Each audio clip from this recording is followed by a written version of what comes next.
All right, you're here because you are ready to work on the practice portion of our subtraction with regrouping lesson. We're going to be doing some practice. So practice means that you had a pretty good understanding of it, but you need some more practice. We all need more practice anyway, so let's go ahead and get started. The first problem we're going to take a look at is 426 minus 271. Go ahead and write that on your workbook piece of paper in your homework, and let's get rocking. All right, so you have the number 426 minus 271, and you know that the first step in doing any kind of subtraction or addition using the standard algorithm is to look at the ones place. So let's look at the ones place. The question is, do we have more in the whole, this is the whole, or do we have more in the part that we're taking away? So we've got, this is the part, this is the whole. We're starting with a whole. We're taking away a part. Think of it almost like we're erasing it.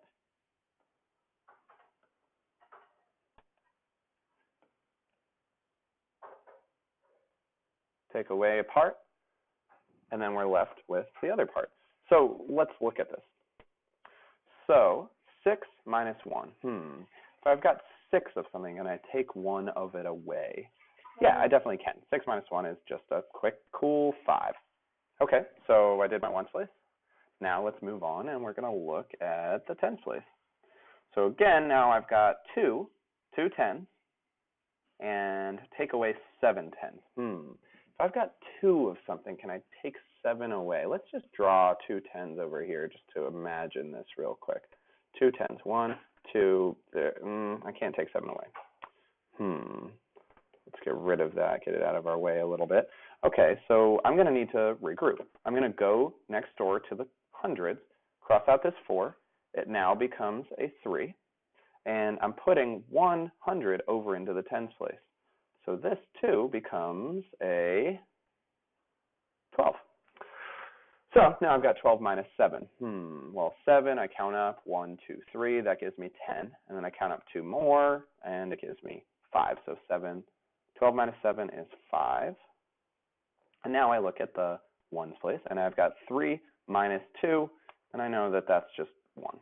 So my answer is 155. Nice. Okay. Go ahead, pause it, and make sure that you followed all of those steps, and then let's go on.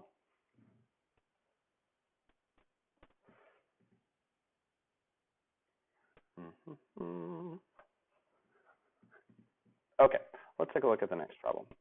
The next problem is going to be a little bit more challenging. I'm really going to give you something that's going to push you here. We might even have to regroup 2 times, just putting it out there. So let's take a look. We are doing 657 minus 378. This is why this is practice. It gives you a chance to really stretch yourself. So let's take a look. All right, so I'm looking at my ones place first. I've got 7 minus 8. I know that 7 is less than 8, so I can't take 8 away from this because that's more than 7. So I've got 7 minus 8. All right, so I'm going to go over here. This becomes a 4 because I'm taking 1 10 away. I'm moving it over here, and I put it right there. And now I've got, instead of 7, I've got 17 minus 8. I can definitely do that. I can count up 1, 2, and then 7 more. So it's 9. Okay, I did that. Now I'm going to look at the tens place. 4 minus 7. If I've got 4 tens, I definitely can't take 7 away. That's a problem. So I guess I'm going to have to regroup. Go over here to the hundreds. I'm going to take 100. Now this becomes a 5. I'm going to put it over here. And now I've got, instead of 4 tens, I've got 14 tens. 14 tens minus 7 tens. Ooh, that's a double. And it gives me 7. And then finally, in my hundreds place, you can finish it there. We've got 5 minus 3, and it gives us 279. A couple of quick things. You can regroup even after you've regrouped once. In fact, you always need to check. You need to check. This is your whole. You cannot take away more than is in the whole, but you can move things from a tens place into the ones or the hundreds place into the tens to make it easier to solve. Your answer is 279. Pause the video, make sure you got that, and we'll continue on from there.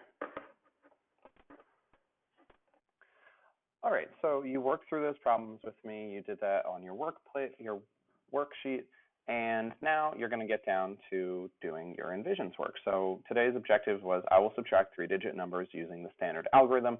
That's what we did. You worked on it like this. This is how we activated our prior knowledge. You did some work here with this word problem about keychains. Then you practiced a whole bunch more problems. You probably did pretty well on this, but this was a great chance for you to get some more practice. You were at a level 3 understanding, and now hopefully you're moving towards a level 4 understanding. I even challenge you to try the enrich problems if you really want to push yourself. So you didn't need to work on reteaching, though you're welcome to if you want, but you jumped right to practice. So we did some word problems together, and now it's your chance to work on some problems on your own. So you are going to do problems 1 through 14, and you're going to take your time to make sure that you check if you need to regroup.